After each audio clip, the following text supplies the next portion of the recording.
Говорят, больше 4000 жителей Коми уже подключились к медицинским чатам в мессенджере Telegram. В них люди могут задать вопросы по медицинскому обслуживанию, а представитель медорганизации дает ответ в течение 2 часов. Отметим, что назначение лечения и медицинские советы в чате получить нельзя. Созданы они в рамках федерального проекта «Здравконтроль». Виктория Палкина подробнее о том, как это работает и почему важно всем вступать в такие чаты. Здравствуйте. Уже долгое время не можем попасть к гастроэнтерологу с ребенком. Ждем запись уже не 1-й месяц. 3-я детская поликлиника. Здравствуйте. Сообщите в личные сообщения фамилия, имя, отчество, дату рождения ребенка, контактный номер телефона. С уважением, администратор Сыктывкарской детской поликлиники номер 3.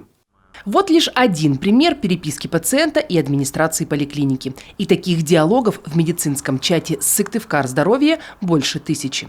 Для жителей других муниципалитетов республики запустили свой телеграм-канал «Коми здоровье». Чаще всего сюда поступают сигналы от жителей Ухты, Сосногорска и Печоры. В большинстве случаев людям не нужно приходить в поликлинику, чтобы получить ответ. Как в знаменитой маленькой притче «Мне просто спросить». Вот, чтобы просто спросить, на сегодняшний день созданы вот эти чаты, и я вас уверяю, что количество обращений граждан в части жалоб сократилось почти в 3 раза после того, как люди стали непосредственно обращаться в эти чаты. Сложности с записью к узким специалистам. Неработающий рентген, иллюзии аппараты, проблемы с выдачей больничных листов. Вот основная тематика обращений в такие медицинские чаты.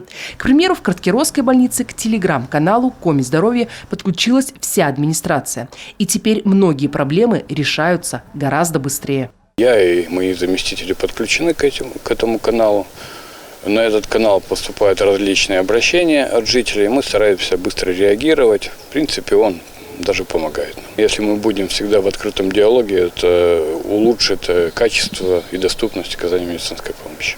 В региональном Минздраве уточнили, медицинские чаты запустили именно для решения проблемных вопросов. При этом в Коми все так же действует несколько вариантов записи к тем же узким специалистам.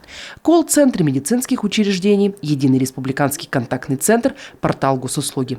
Впрочем, пока в регионе будет сохраняться сложная ситуация с медицинскими кадрами, телеграм-каналы будут пестрить сотнями новых сообщений.